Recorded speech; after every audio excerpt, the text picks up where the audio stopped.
अच्छा, तो आपसे क्या कह रहा है यहाँ पे, the sum of 4th and 8th term of A P is 24 and the sum of 6th and 10th term is 44। ठीक है, find the first 3 term of A P. ठीक है, तो इसने हमसे क्या पूछा है यहाँ पे, देखो गिवन क्या है हमें, यहाँ पे हम लिखेंगे GIVEN। गिवन है हमें, क्या गिवन है हमें, जैसा कह रहा है बस हमें क्या करना है, वैसा ही करना है, वैसे ही इक्वेशंस बनानी है, वैसे ही हमें to the according the question हमें वैसा ही करना है जैसा बोला गया। ठीक है, तो 4th term plus 8th term किसके बराबर है, इट इज़ 24। ठीक हो गया।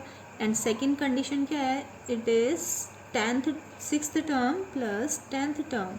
ठीक है, वो किसके बराबर है, इट इज़ इक्वल टू 44। ठीक है, तो हमें क्या करना है, वी हैव टू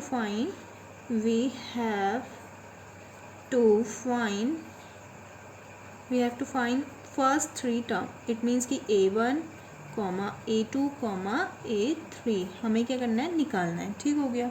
तो हम क्या करते हैं, देखो सबसे पहले 4th टर्म कैसे निकालते हैं हम, an इक्वल्स टू क्या लिखते हैं, a plus N minus 1 into d. ये तो आपको हमेशा लिखना ही लिखना है, तो हमें फर्स्ट टर्म नहीं पता है। ठीक है, तो हम क्या लिखेंगे, a लिखेंगे प्लस कौन सा टर्म है ये, 4th टर्म की बात हो रही है, तो 4 माइनस 1 इंटू डी। डी हमें नहीं पता है, हम डी का डी लिखेंगे। ठीक है, तो a प्लस 3d, ये आ गई आपकी फर्स्ट कंडीशन। उसके बाद हम 8th टर्म के लिए निकालेंगे, तो a n इक्वल्स टू क्या हो जाएगा, a plus N minus 1 into D. तो a क्या है, a को a रहने देंगे। 8th टर्म के लिए निकाल रहे हैं, तो 8 माइनस 1 इंटू डी, तो a प्लस 7d। ठीक है, दिस इज़ योर कंडीशन 2।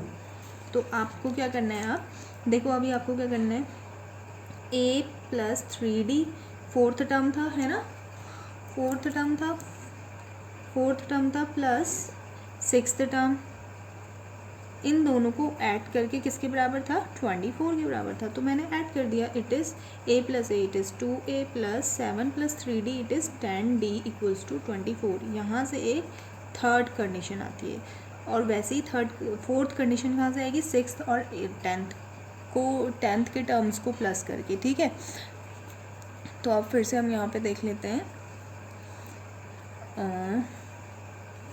फिर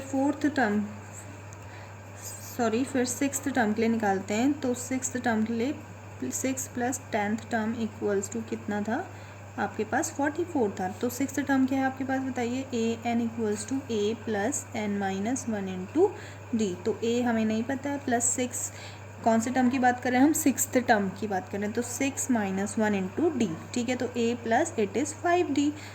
this is your equation number 4। ठीक है, फिर हम 10th टर्म की बात कर लेते हैं, A N equals to A plus N minus 1 into D. तो ए का a plus 10 minus 1 into D. तो ए हमें नहीं पता है, तो हम अभी a ही लिखेंगे। 10 minus 1 is equals to 9d।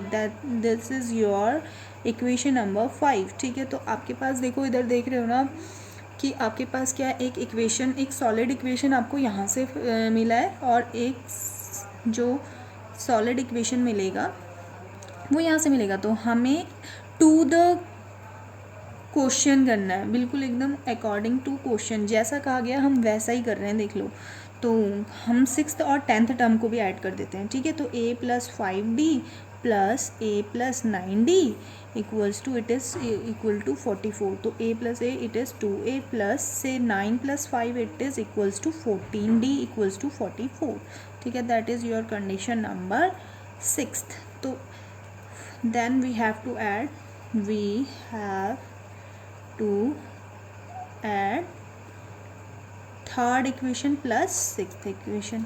Okay, sorry, उनको एक साथ रखते हैं। ठीक है, जस्ट, तो it is 2a plus 14d equals to 44। एक ये सॉलिड कंडीशन है, इक्वेशन है हमारे पास, और एक ये दूसरी आपके पास ये वाली है। ठीक है, इक्वेशन, तो इसको भी लगते हैं 2a plus 10d equals to 24।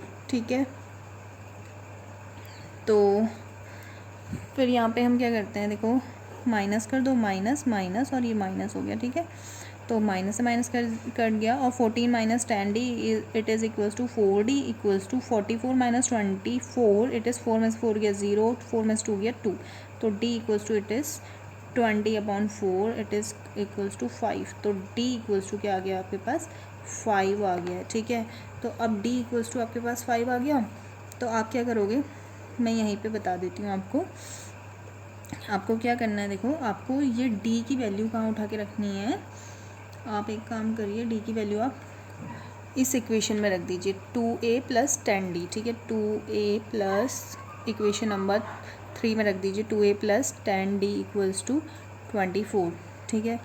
तो यहाँ पे कितना आ गया आपका 2a का 2a equals plus 10d it means कि 50 इक्वल्स टू 24, तो